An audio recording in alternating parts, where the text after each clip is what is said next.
Hello dears, welcome back to ISK ISA English. Hello dear students. നമ്മൾ discuss ചെയ്യുന്നത് reading and writing English എന്ന് പറയുന്ന paper. നമ്മൾ ഇന്ന് ഡിസ്കസ് ചെയ്യുന്നത് നമ്മളെ ലാസ്റ്റ് ക്ലാസ്സിൻ്റെ കണ്ടിന്യൂഷൻ ആണ് ഇന്നത്തെ ക്ലാസ്. അപ്പോൾ നമ്മളെ ലാസ്റ്റ് ക്ലാസ്സിൽ നമ്മൾ ഡിസ്കസ് ചെയ്തത് ഇഫക്റ്റീവ് കമ്മ്യൂണിക്കേഷൻ്റെ ബാരിയേഴ്സ് ആണ്. ഫലപ്രദമായ കമ്മ്യൂണിക്കേഷന് വരുന്ന തടസ്സങ്ങൾ.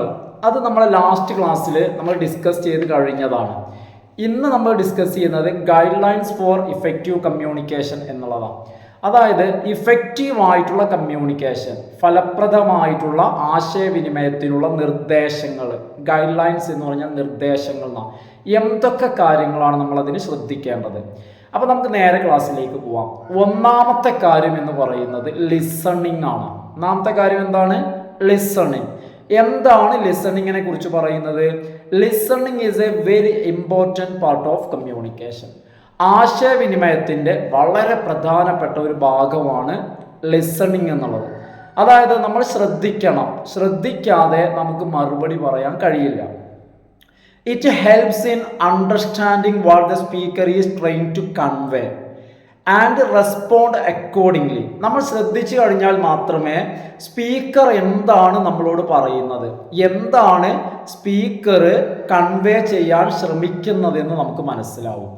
അത് മനസ്സിലായാൽ മാത്രമേ റെസ്പോണ്ട് അക്കോർഡിംഗ്ലി, അതനുസരിച്ച് നമുക്ക് പ്രതികരിക്കാൻ പറ്റുള്ളൂ. അതായത് നമുക്കറിയാം, ചോദിക്കുന്നതിൻ്റെ മറുപടി പറയണമെങ്കിൽ എന്ത് വേണം? എന്താ ചോദിക്കുന്നതെന്ന് നമ്മൾ ശ്രദ്ധിക്കണം. B an active or reflective listener. നമ്മളെപ്പോഴും ഉദാസീനത ഒഴിവാക്കിയിട്ട് നമ്മൾ ഒരു ആക്റ്റീവ് ലിസണർ ആയിരിക്കാം. വളരെ ഊർജ്ജസ്വലമായിട്ട് എന്ത് ചെയ്യുക? പറയുന്ന കാര്യങ്ങൾ കേട്ടുകൊണ്ടിരിക്കാം.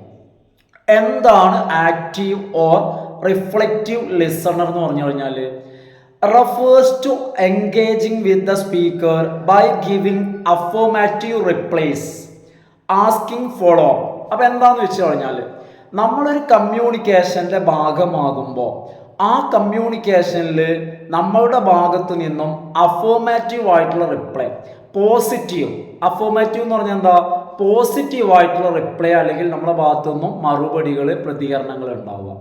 അതുപോലെ തന്നെ ആസ്കിങ് ഫോളോ അപ്പ്, അതായത് നമ്മളെ ഭാഗത്തു നിന്നും ഒരു ഫോളോ അപ്പിനുള്ള ഒരു ശ്രമം ഉണ്ടാവുക. അതായത് ഫോളോ അപ്പിനുള്ള ശ്രമം എന്ന് പറഞ്ഞു കഴിഞ്ഞാൽ നമ്മൾ ചെയ്യേണ്ട കാര്യങ്ങൾ, നമ്മൾ ചോദിക്കേണ്ട കാര്യങ്ങൾ ചോദിക്കുക, പറയേണ്ട കാര്യങ്ങൾ പറയുക, ശ്രദ്ധിക്കേണ്ട കാര്യങ്ങൾ ശ്രദ്ധിക്കുക, പോസിറ്റീവായിട്ട് നമ്മൾ എന്ത് ചെയ്യുക? പ്രതികരിക്കുക. ഇതിനാണ് നമ്മൾ ആക്റ്റീവ് അല്ലെങ്കിൽ റിഫ്ലക്റ്റീവ് ലിസണർ എന്ന് പറയുന്നത്. അപ്പോൾ ഏറ്റവും പ്രധാനപ്പെട്ട ഒന്നാമത്തെ കാര്യം എന്ന് പറയുന്നത് ലിസണിങ് ആണ്. എപ്പോഴും നമ്മൾ വളരെ ശ്രദ്ധയോടിരിക്കണം. രണ്ടാമത്തെ കാര്യം എന്ന് പറയുന്നത് questions show mirroring of gestures as encouragement. അപ്പോൾ രണ്ടാമത്തെ കാര്യം എന്ന് പറയുന്നത് ഒരു സംസാരത്തിൽ ക്വസ്റ്റ്യൻസ്, നമ്മൾ വെറും നിഷ്ക്രിയമായിട്ട് പാസീവായിട്ട് ഇരിക്കാതെ നമ്മളൊന്ന് ആക്റ്റീവ് ആവുക. എങ്ങനെയാണ് ആക്റ്റീവ് ആവുക? ക്വസ്റ്റ്യൻസ്, ആവശ്യമായിട്ടുള്ള ചോദ്യങ്ങൾ, അതായത് ഫലപ്രദമായിട്ടുള്ള ചോദ്യങ്ങൾ, ആവശ്യമുള്ള ചോദ്യങ്ങൾ നമ്മൾ ചോദിക്കുക. Show mirroring of gestures as encouragement. അപ്പം അതുപോലെ തന്നെ എന്താണെന്ന് വെച്ച് കഴിഞ്ഞാൽ ജെസ്റ്റേഴ്സ് നമ്മൾ ശ്രദ്ധിക്കുക. അതുപോലെ തന്നെ ചോദ്യങ്ങൾ, നമ്മൾ ആവശ്യമുള്ള ചോദ്യങ്ങൾ ചോദിക്കുക. ഇതൊക്കെ ഉത്സാഹത്തിൻ്റെ ഭാഗമാണ്. It helps to show that you are paying attention to the speaker. അപ്പം ഇത് കണ്ടു കഴിഞ്ഞാൽ സ്പീക്കർക്ക് മനസ്സിലാക്കാൻ പറ്റും നമ്മൾ അറ്റൻറ്റീവാണ്. ഇപ്പം അതായത് ഒരു ക്ലാസ് നടക്കുക, ഒരു ഡിസ്കഷൻ അല്ലെങ്കിൽ ഒരു പ്രസംഗം എന്തായിക്കോട്ടെ, അതിൽ ഓഡിയൻസിൻ്റെ ഭാഗത്തു നിന്നും ചോദ്യങ്ങൾ ഉണ്ടാവുമ്പോൾ സംസാരിക്കുന്ന ആൾക്ക് സന്തോഷമാവും. അപ്പം അതിനർത്ഥം എന്ന് വെച്ച് കഴിഞ്ഞാൽ ഓഡിയൻസ് ക്ലാസ് ശ്രദ്ധിക്കുന്നുണ്ട്. ഇപ്പം ക്ലാസ്സിൽ സാറ് ക്ലാസ് എടുത്തുകൊണ്ടിരിക്കുമ്പോൾ അല്ലെങ്കിൽ ടീച്ചർ ക്ലാസ് എടുത്തുകൊണ്ടിരിക്കുമ്പോൾ സ്റ്റുഡൻസിൻ്റെ ഭാഗത്ത് നിന്നും ഡൗട്ട്സ്, ചോദ്യങ്ങൾ വരുമ്പോൾ ടീച്ചർക്ക് മനസ്സിലാക്കാൻ കഴിയും കുട്ടികൾ ക്ലാസ് ശ്രദ്ധിക്കുന്നുണ്ട്, കുട്ടികൾ ക്ലാസ്സിൽ ഇൻട്രസ്റ്റഡ് ആണ്. അപ്പോൾ അതുകൊണ്ട് ക്വസ്റ്റ്യൻസ്, എന്താണ് ക്വസ്റ്റ്യൻസിൻ്റെ പ്രത്യേകത? Questions show mirroring of gestures as encouragement. അതായത് എൻകറേജ്മെന്റിനെ കാണിക്കുന്നതാണ്. കേൾക്കുന്ന ആളുകൾ, കേൾക്കുന്നവരുടെ ഓഡിയൻസിന്റെ എൻകറേജ്മെന്റ്, അവരുടെ ഉത്സാഹം അല്ലെങ്കിൽ അവരുടെ ഇതിലുള്ള പ്രോത്സാഹനത്തെ കാണിക്കുന്നു. അതുകൊണ്ട് നമ്മൾ ചോദ്യങ്ങൾ ചോദിക്കണം. ഇനി അടുത്തത് relay on non verbal communication. Non verbal communication അതായത് ഇപ്പം നമ്മളൊരു കമ്മ്യൂണിക്കേഷൻ്റെ അല്ലെങ്കിൽ ആശയവിനിമയത്തിൻ്റെ ഭാഗമാകുമ്പോൾ അവിടെ സംസാരിക്കുന്നത് ചെവി കൊണ്ട് കേട്ടാൽ മാത്രം പോരാ. നോൺ വെർബൽ ആയിട്ടുള്ള കാര്യങ്ങൾ കൂടി നമ്മൾ എന്ത് ചെയ്യണം? ശ്രദ്ധിക്കണം. It is not just words that communicate. ആശയവിനിമയം എന്ന് പറഞ്ഞാൽ കേവലം വാക്കുകളിൽ മാത്രം ഒതുങ്ങി നിൽക്കുന്നതല്ല, അല്ലെങ്കിൽ വെറും വാക്കുകളല്ല. പിന്നെയോ paying attention to facial expressions and body language is very important. ഒരു കമ്മ്യൂണിക്കേഷനെ സംബന്ധിച്ചിടത്തോളം ഫേഷ്യൽ എക്സ്പ്രഷൻസ് എന്ന് വെച്ച് കഴിഞ്ഞാൽ മുഖഭാവങ്ങൾ, മുഖത്ത് വരുന്ന എക്സ്പ്രഷൻസ്, അതുപോലെ തന്നെ ബോഡി ലാംഗ്വേജ് ശ്രദ്ധിക്കുക എന്നുള്ളത് വളരെ പ്രധാനപ്പെട്ടതാണ്. You make an impression on your listeners with positive body language. നമ്മൾ സംസാരിക്കുമ്പോൾ നമ്മൾ എന്ത് ചെയ്യണം? നമ്മളുടെ ലിസണർ, നമ്മളെ സംസാരിക്കുന്നത് കേൾക്കുന്നവർ, നമ്മളുടെ കേൾവിക്കാരിൽ നമ്മളുടെ ജെസ്റ്റേഴ്സിലൂടെ നമ്മൾ പോസിറ്റീവായിട്ടുള്ള ഒരു ഇംപ്രഷൻ ഉണ്ടാക്കിയെടുക്കണം. എങ്ങനെ? നമ്മളുടെ ബോഡി ലാംഗ്വേജിലൂടെ. കാരണം നമ്മളെ ബോഡി ലാംഗ്വേജ് കണ്ടാൽ അവർക്ക് ഒരു ഉത്സാഹം അല്ലെങ്കിൽ നമ്മളോടൊരു താല്പര്യം തോന്നണം. അത്തരത്തിലുള്ള ഒരു ബോഡി ലാംഗ്വേജ് നമ്മൾ കാണിക്കണം. You can also understand more by observing the non verbal cues when someone else is speaking. ആരെങ്കിലും ഒരാൾ സംസാരിക്കുകയാണെങ്കിൽ നമ്മൾ വാക്കുകൾ മാത്രം കേട്ടാൽ പോരാ, അവരുടെ ബോഡി ലാംഗ്വേജ് അല്ലെങ്കിൽ നോൺ വെർബൽ ക്യൂസ്, അതായത് വാക്കുകളല്ലാത്ത സൂചനകൾ, അവരുടെ എക്സ്പ്രഷൻസ്, അതും കൂടി ശ്രദ്ധിച്ചു കഴിഞ്ഞാൽ നമുക്ക് കൂടുതൽ കാര്യങ്ങൾ മനസ്സിലാക്കാൻ കഴിയും. അപ്പം എന്തെല്ലാം കാര്യങ്ങൾ ശ്രദ്ധിക്കണം? മെയിൻറ്റെയിനിങ് ഐ കോണ്ടാക്റ്റ്, നമ്മൾ ഐ കോണ്ടാക്റ്റ് മെയിൻറ്റെയിൻ ചെയ്യണം. ലിമിറ്റിംഗ് ഹാൻഡ് ജെസ്റ്റേഴ്സ്, അതുപോലെ തന്നെ ഹാൻഡ് ജെസ്റ്റേഴ്സ്, അതായത് കൈകൊണ്ടുള്ള എക്സ്പ്രഷൻസ്, കൈകൊണ്ട് കാണിക്കുന്ന കാര്യങ്ങൾ എന്ത് ചെയ്യണം? ലിമിറ്റ് ചെയ്യണം. Having good posture are some of the examples of a positive body language. ഈ പറഞ്ഞ കാര്യങ്ങൾ പോസിറ്റീവ് ബോഡി ലാംഗ്വേജിനെ സൂചിപ്പിക്കുന്നവയാണ്. എന്തെല്ലാമാണ്? എപ്പോഴാണ് ഒരാളുടെ ബോഡി ലാംഗ്വേജ് പോസിറ്റീവ് ആണെന്ന് പറയാം? ഒന്നാമത്തെ കാര്യം എന്ന് പറയുന്നത് ഐ കോണ്ടാക്റ്റ് ആണ്. സംസാരിക്കുമ്പോൾ സംസാരിക്കുന്നവൻ്റെ മുഖത്ത് നോക്കുക, കേട്ടുകൊണ്ടിരിക്കുമ്പോൾ സംസാരിക്കുന്നവൻ്റെ മുഖത്ത് നോക്കുക. അതുപോലെ തന്നെ നമ്മൾ എന്ത് ചെയ്യാം? നമ്മളുടെ ഓഡിയൻസിൻ്റെ മുഖത്ത് നോക്കി സംസാരിക്കുക. അടുത്തത് ഹാൻഡ് ജെസ്റ്റേഴ്സ് ലിമിറ്റ് ചെയ്യാം. അതായത് ആവശ്യമായിട്ടുള്ള ജെസ്റ്റേഴ്സ്, ഹാൻഡ് ജെസ്റ്റേഴ്സ് നമ്മൾ പരിമിതമായിട്ടുള്ള, ലിമിറ്റഡ് ആയിട്ടുള്ള ഹാൻഡ് ജെസ്റ്റേഴ്സ്. അതുപോലെ തന്നെ ഹാവിങ് എ ഗുഡ് പോസ്ചർ, അതുപോലെ തന്നെ ഒരു ഗുഡ് പോസ്ചർ, നല്ലൊരു പോസ്ചർ എന്ന് പറഞ്ഞാൽ എന്താന്ന് വെച്ച് കഴിഞ്ഞാൽ നമ്മൾ ഇരിക്കുകയാണെങ്കിലും ശരി, അതുപോലെ തന്നെ നിൽക്കുകയാണെങ്കിലും ശരി, ഒരു നല്ലതായിട്ടുള്ള ഒരു രീതിയിൽ നമ്മൾ എന്ത് ചെയ്യുക? ഇരിക്കും നിൽക്കുകയൊക്കെ ചെയ്യാം. ഇതൊക്കെ കാണിക്കുന്നത് നല്ല ഒരു ബോഡി ലാംഗ്വേജ്, പോസിറ്റീവായിട്ടുള്ള ബോഡി ലാംഗ്വേജിനെ കാണിക്കുന്നതാണ്. അടുത്തത്, അപ്പോൾ ഈ നല്ല ബോഡി ലാംഗ്വേജും എന്തിൻ്റെ ഭാഗമാണ്? കമ്മ്യൂണിക്കേഷൻ ഇഫക്റ്റീവ് ആവാൻ അനിവാര്യമാണ്.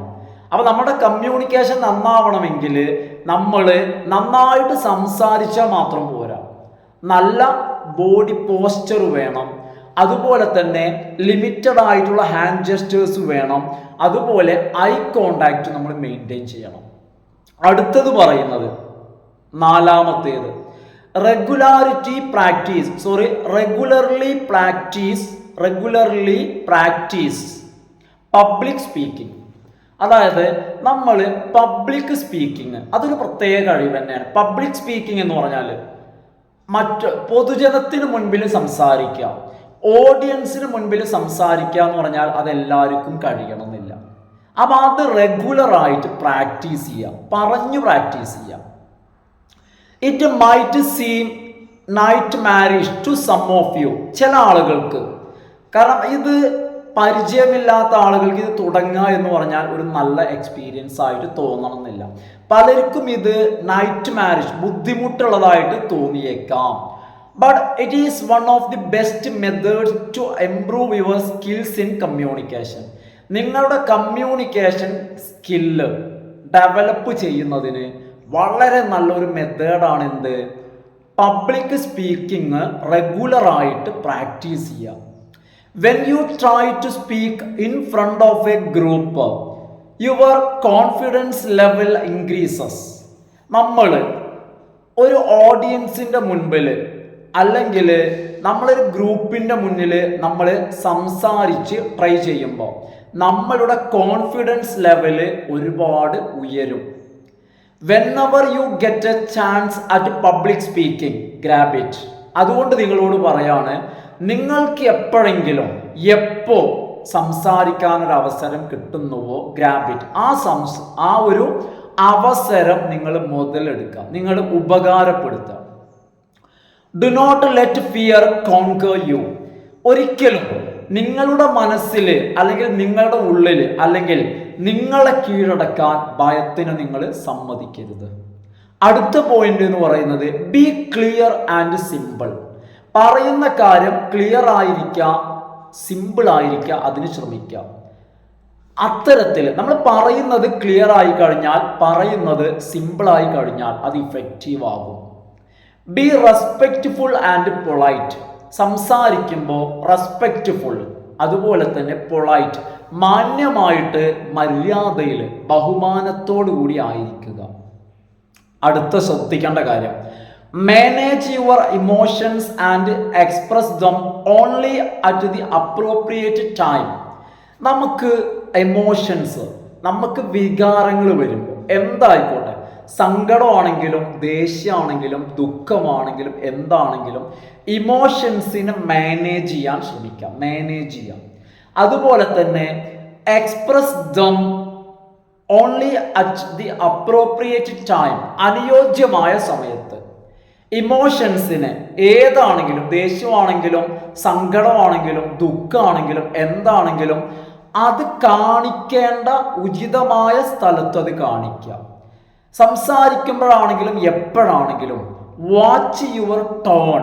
നിങ്ങളുടെ സംസാരത്തിൻ്റെ ടോണ്, സംസാരത്തിൻ്റെ ശൈലി അല്ലെങ്കിൽ ഗതി അല്ലെങ്കിൽ അതിൻ്റെ ശബ്ദം ശ്രദ്ധിക്കുക. ശബ്ദം നമ്മൾ മാറുന്നത് ശ്രദ്ധിക്കുക. ടോണ്, നല്ല ഒരു ടോണ് മെയിൻറ്റെയിൻ ചെയ്യാം. Exhibiting strong emotions can hinder good communication. അതായത് ശക്തമായിട്ടുള്ള വൈകാരിക പ്രകടനം നല്ല ഒരു കമ്മ്യൂണിക്കേഷനെ തടസ്സപ്പെടുത്തുന്നു. അതുകൊണ്ട് തന്നെ നമ്മളുടെ ഇമോഷൻസിനെ കൺട്രോൾ ചെയ്തിട്ട് സംസാരിക്കാം. ഇമോഷൻസിനെ കൺട്രോൾ ചെയ്യുമ്പോൾ മാത്രമേ നമുക്ക് നന്നായിട്ട് സംസാരിക്കാൻ കഴിയുള്ളൂ. ജസ്റ്റ് ഒന്ന് ആലോചിച്ച് നോക്കൂ. Imagine talking when you are very angry or sad. നിങ്ങൾ ചിന്തിച്ച് നോക്കൂ, നിങ്ങൾ വളരെ വിഷമിച്ചിരിക്കുമ്പോൾ അല്ലെങ്കിൽ നിങ്ങൾ വളരെ ദുഃഖിച്ചിരിക്കുമ്പോൾ നിങ്ങൾ സംസാരിക്കുകയാണെന്ന് വെക്കുക. അങ്ങനെ സംസാരിക്കുമ്പോൾ ഇൻ ദോസ് മൊമെന്റ്സ്, അത്തരം സാഹചര്യങ്ങളിൽ you cannot put across what you intend to do in the best way. എന്താണോ നിങ്ങൾ കമ്മ്യൂണിക്കേറ്റ് ചെയ്യാൻ ഉദ്ദേശിക്കുന്നത്, നിങ്ങൾ ആശയവിനിമയം ചെയ്യാൻ നിങ്ങൾ ഉദ്ദേശിക്കുന്നത്, നിങ്ങൾക്ക് നന്നായിട്ട് ആശയവിനിമയം ചെയ്യാൻ നിങ്ങളെ കൊണ്ട് കഴിയില്ല. അവിടെ യു കനോട്ട് പുട്ട് അക്രോസ് എന്നുള്ളത് ഫ്രേസൽ വെർബാണ്, കമ്മ്യൂണിക്കേറ്റ്. ഒരിക്കലും അത്തരം മൊമെന്റ്സിൽ, അത്തരം നിമിഷങ്ങളിൽ you cannot put across what you intend to do. നിങ്ങൾ എന്താണോ ആശയവിനിമയം ചെയ്യാൻ ഉദ്ദേശിക്കുന്നത്, ഇൻറ്റൻഡ് ചെയ്യാന്ന് പറഞ്ഞാൽ ഉദ്ദേശിക്കുന്നത്, but you cannot put across, നിങ്ങളെ കൊണ്ട് ഇൻ ദ ബെസ്റ്റ് വേ, നന്നായിട്ട് അത് ആശയവിനിമയം ചെയ്യാൻ നിങ്ങളെ കൊണ്ട് കഴിയില്ല. അപ്പൊ എപ്പോഴും നമ്മളൊരു കാര്യം ശ്രദ്ധിക്കുക, അതിയായ ഇമോഷൻസ് വരുന്ന സമയത്ത് ഒന്ന് വെയിറ്റ് ചെയ്യാം. ആ ഇമോഷൻസ് ഒക്കെ ഒന്ന് അടങ്ങി നമ്മൾ നോർമലായി കഴിഞ്ഞാൽ നമ്മൾ സംസാരിക്കുക. അപ്പോൾ നമുക്ക് ഭംഗിയായി മനോഹരമായിട്ട് കാര്യങ്ങൾ അവതരിപ്പിക്കാൻ നമ്മളെ കൊണ്ട് കഴിയും. അടുത്ത പോയിന്റ് പറയുന്നത് ഡിമാൻഡ് ഹോണസ്റ്റ് ഫീഡ്ബാക്ക്. എപ്പോഴും ആളുകളിൽ നിന്നും സത്യസന്ധമായിട്ടുള്ള ഫീഡ്ബാക്ക്, ജെന്യുവൻ ആയിട്ടുള്ള ശരിയായ അഭിപ്രായം തേടുക. Listen to the advice of your friends and shape your skills accordingly. എന്ത് കാര്യമാണെങ്കിലും അതിൽ സുഹൃത്തുക്കളുടെ അഭിപ്രായം തേടുക. മാത്രമല്ല ആ അഭിപ്രായത്തിനനുസരിച്ചിട്ട് നമ്മൾ എന്ത് ചെയ്യുക, ഷേപ്പ് യുവർ സ്കിൽസ്, നിങ്ങളുടെ കഴിവുകളെ നിങ്ങൾ ഷേപ്പ് ചെയ്യുക. അവർ പറയുന്നതിനനുസരിച്ച് നമ്മൾ പരുവപ്പെടുത്തിയെടുക്കുക. അവർ എവിടെങ്കിലും കൂടുതലോ കുറവോ പറയുമ്പോൾ കൂടുതലാണെന്ന് പറയുന്നിടത്ത് നമ്മളൊന്ന് കുറയ്ക്കുക, കുറവാണെന്ന് പറയുന്നിടത്ത് എന്ത് ചെയ്യുക, ഒന്ന് കൂട്ടുക. അപ്പം എന്ത് ചെയ്യുക, അഭിപ്രായം തേടിയ മാത്രം പോരാ, ഷേപ്പ് യുവർ സ്കിൽസ് അക്കോർഡിംഗ്ലി, അതനുസരിച്ച് നിങ്ങളുടെ സ്കിൽസ് ഷേപ്പ് ചെയ്യുക. Be open to suggestions. അതായത് സജഷൻസ്, അഭിപ്രായങ്ങൾ പറയുമ്പോൾ നമ്മൾ എന്തായിരിക്കണം, അഭിപ്രായങ്ങൾ കേൾക്കാൻ നമ്മൾ തുറന്നു കൊടുക്കുക. നമ്മൾ ഒരിക്കലും അഭിപ്രായങ്ങൾ പറയുന്നവരോട് ദേഷ്യപ്പെടുക, അഭിപ്രായങ്ങൾ കേൾക്കാതിരിക്കുക, അങ്ങനെ ആവരുത്. നമ്മൾ എന്തായിരിക്കണം, ബി ഓപ്പൺ ടു സജഷൻസ്. എപ്പോഴും ആളുകൾ നമ്മളോട് അഭിപ്രായങ്ങൾ പറയുന്നതിന് നമ്മുടെ മനസ്സ് എന്തായിരിക്കണം, തുറന്നു കൊടുക്കണം. അടുത്തത് ഡെവലപ്പ് എ ഫിൽറ്റർ എന്നുള്ളതാണ്. ഒരു ഫിൽറ്റർ ഡെവലപ്പ് ചെയ്യാം. നമുക്കറിയാം എന്തൊരു കാര്യത്തിൽ, ഇപ്പൊ നമുക്കറിയാം എന്താണെങ്കിലും, ഇപ്പൊ ഒരു ജ്യൂസ് ആണെങ്കിൽ പോലും, ചായ ആണെങ്കിൽ പോലും ചിലര് അരിച്ചിട്ട് ഫിൽട്ടർ ചെയ്തിട്ട് ചിലർ കുടിക്കുള്ളൂ. അപ്പൊ അതുപോലെ തന്നെയാണ് നമ്മളുടെ സംസാരത്തില്, നമ്മളെ പെരുമാറ്റത്തിൽ എല്ലാം എന്തുണ്ടായിരിക്കും, അപ്രോപ്രിയേറ്റ് അല്ലാത്ത, അനുയോജ്യമല്ലാത്ത കാര്യങ്ങൾ ഉണ്ടായിരിക്കും. അതുകൊണ്ട് നമ്മൾ തന്നെ നമുക്കൊരു ഫിൽട്ടർ വെക്കാം. എപ്പോഴും നമ്മൾ എന്ത് ചെയ്യാം, നമ്മളെ ഒന്ന് വാച്ച് ചെയ്യാം. അപ്പൊ എന്താ പറയുന്നത്, there are things that are to be avoided while communicating with others. മറ്റുള്ളവരുമായിട്ട് നമ്മൾ കമ്മ്യൂണിക്കേറ്റ് ചെയ്യേണ്ട ചില കാര്യങ്ങൾ നമ്മളിൽ ഉണ്ടായിരിക്കും. എസ്പെഷ്യലി ഇൻ ഫോർമൽ സെനാരിയോ, പ്രത്യേകിച്ച് ഒരു ഫോർമൽ ആയിട്ടുള്ള, ഔദ്യോഗികമായിട്ടുള്ള ചില സിറ്റുവേഷൻസിൽ നമ്മൾ സാധാരണ സംസാരിക്കുന്ന പോലത്തെ പ്രയോഗങ്ങൾ, ശൈലികൾ, രീതികൾ നമ്മളൊന്ന് അവോയ്ഡ് ചെയ്യേണ്ടി വരും. ഫോർ ഇൻസ്റ്റൻസ്, എക്സാമ്പിൾ പറയുകയാണെങ്കിൽ, keep away your prejudices and do not let them affect your communication. നമ്മൾ ആശയവിനിമയം നടത്തുമ്പോൾ നമ്മളുടെ പ്രിജുഡൈസസ്, നമ്മളുടെ മുൻവിധികൾ, നമ്മളുടെ മുൻധാരണകളെ നമ്മൾ മാറ്റി നിർത്തുക. ഒരിക്കലും നമ്മളുടെ കമ്മ്യൂണിക്കേഷനെ, നമ്മുടെ ആശയവിനിമയത്തെ നമ്മളുടെ മുൻവിധികൾ ബാധിക്കരുത്. Thus, the key words for maintaining effective communication can be summarized as. അപ്പൊ അതുകൊണ്ട് അവസാനമായിട്ട് നമുക്ക് എന്ത് ചെയ്യാം, ഇഫക്റ്റീവ് കമ്മ്യൂണിക്കേഷന്, ഫലപ്രദമായ കമ്മ്യൂണിക്കേഷന് ആവശ്യമായിട്ടുള്ള കീവേഡ്സ്, പ്രധാന കാര്യങ്ങൾ, ശ്രദ്ധിക്കേണ്ട കാര്യങ്ങൾ എന്തൊക്കെയാണെന്ന് ഒന്ന് ചുരുക്കി പറയാം. അപ്പൊ ഒന്നാമത്തെ കാര്യം പറഞ്ഞത് നമ്മൾ ലിസൺ എന്നുള്ളതാണ്, ശ്രദ്ധിക്കുക എന്നുള്ളതാണ്. രണ്ടാമത്തെ കാര്യങ്ങൾ നോൺ വെർബൽ എന്ന് വെച്ച് കഴിഞ്ഞാൽ സംഭാഷണം, കമ്മ്യൂണിക്കേഷൻ എന്ന് പറയുമ്പോൾ അതിലെ വാക്കുകൾ മാത്രമല്ല, നോൺ വെർബൽ ആയിട്ടുള്ള കാര്യങ്ങൾ, ഫേഷ്യൽ എക്സ്പ്രഷൻസ് പോലെ നോൺ വെർബൽ ആയിട്ടുള്ള കാര്യങ്ങളും പരിഗണിക്കാം. അതുപോലെ തന്നെ പബ്ലിക് സ്പീക്കിംഗ് എന്ത് ചെയ്യുക, പ്രാക്ടീസ് ചെയ്യുക. എന്നാൽ ആശയവിനിമയത്തിന് നമുക്കത് ഗുണം ചെയ്യും. ഇമോഷൻസിനെ ലിമിറ്റ് ചെയ്യാൻ, മാനേജ് ചെയ്യാൻ ശീലിക്കുക. ക്ലിയർ എന്ന് പറഞ്ഞാൽ ബി ക്ലിയർ ആൻഡ് സിമ്പിൾ. നമ്മളുടെ മെസ്സേജുകൾ, നമ്മൾ പറയുന്ന കാര്യങ്ങൾ ക്ലിയർ, വ്യക്തമായിരിക്കണം, ലളിതമായിരിക്കണം. അതുപോലെ തന്നെ സിമ്പിൾ, ലളിതമായിരിക്കണം. പൊളൈറ്റ്, നമ്മളുടെ വാക്കുകളിലും പ്രവൃത്തികളിലും പെരുമാറ്റത്തിലും നമ്മൾ പൊളൈറ്റ് ആയിരിക്കണം. ഫീഡ്ബാക്ക്, മറ്റുള്ളവരുടെ അഭിപ്രായങ്ങളെ, ഫീഡ്ബാക്ക്, സജഷൻസിനെ നമ്മൾ സ്വാഗതം ചെയ്യണം. ലാസ്റ്റ് വണ്ണാണ് ഫിൽറ്റർ. നമ്മൾ ഒരു ഫിൽറ്റർ, നമുക്കൊരു ഫിൽറ്റർ നമ്മൾ ഏർപ്പെടുത്തണം. അപ്പം എന്താണെന്ന് വെച്ച് കഴിഞ്ഞാൽ, ഒഫീഷ്യൽ സെനാരിയോ, ചില ഔദ്യോഗികമായിട്ടുള്ള, ഒഫീഷ്യൽ ആയിട്ടുള്ള ചില സംസാരങ്ങളിലും പ്രവൃത്തികളിലും സാധാരണ നമ്മുടെ ഭാഗത്തു നിന്നുണ്ടാകുന്ന പ്രിജുഡീസസ്, മുൻവിധികൾ പോലുള്ള ചില സ്വഭാവ രീതികൾ, ചില സംസാര രീതികളെ നമ്മൾ അവോയ്ഡ് ചെയ്യണം. അപ്പോൾ അതിന് നമ്മൾ ഒരു ഫിൽട്ടർ നമ്മൾ ഏർപ്പെടുത്തണം. അപ്പോൾ നമ്മൾ ഇതോടുകൂടി അപ്പോൾ ഇവിടെ ഈ ഒന്നാമത്തെ ബ്ലോക്കിലെ 4ാമത്തെ യൂണിറ്റ് അവസാനിച്ചു. അപ്പോൾ നമുക്കിനി നമ്മുടെ അടുത്ത ക്ലാസ്സിൽ നമ്മൾ എന്ത് ചെയ്യണം, 2ാമത്തെ ബ്ലോക്ക് നമുക്ക് സ്റ്റാർട്ട് ചെയ്യണം. അപ്പോൾ ഈ രീതിയിൽ നമുക്ക് എന്ത് ചെയ്യണം, എക്സാമിന് മുൻപ് നമ്മുടെ എല്ലാ ബ്ലോക്കുകളും മൊത്തം നമുക്ക് 4 5 നമുക്ക് മൊത്തം എത്ര ബ്ലോക്കാണ് വരുന്നുള്ളതെന്ന് വെച്ച് കഴിഞ്ഞാൽ നമുക്ക് വരുന്നത് 5 ബ്ലോക്കാണ് വരുന്നത്. നമുക്ക് 5 ബ്ലോക്കും നമുക്ക് എടുത്ത് തീർക്കണം. അപ്പോൾ സാധാരണ പറയുന്ന പോലെ ഇന്നത്തെ ക്ലാസ് ഞാൻ വൈൻഡപ്പ് ചെയ്യാണ്. അപ്പോൾ ആർക്കെങ്കിലുമൊക്കെ സംശയങ്ങളോ ഡൗട്ട്സോ മറ്റോ ഉണ്ടെങ്കിൽ എന്ത് ചെയ്യുക, ജസ്റ്റ് കമൻറ്റ് ചെയ്യുക. ഇനി ഒന്നുമില്ലെങ്കിൽ എന്ത് ചെയ്യുക, നിങ്ങളൊന്ന് ലൈക്ക് ചെയ്യുക കേട്ടോ. അതുപോലെ തന്നെ ആദ്യമായിട്ട് കാണുന്ന ആളുകൾ, റിപ്പീറ്റേഷൻ ആണ്, ചിലപ്പോൾ ബോറിംഗ് ആയിരിക്കും, എന്നാലും ഞാൻ എൻ്റെ ഭാഗത്തുനിന്ന് പറയാണ്, സബ്സ്ക്രൈബ് ചെയ്യാതെ കാണുന്ന ആളുകൾ സബ്സ്ക്രൈബ് ചെയ്യുക, സപ്പോർട്ട് ചെയ്യുക. Okay, thanks for watching.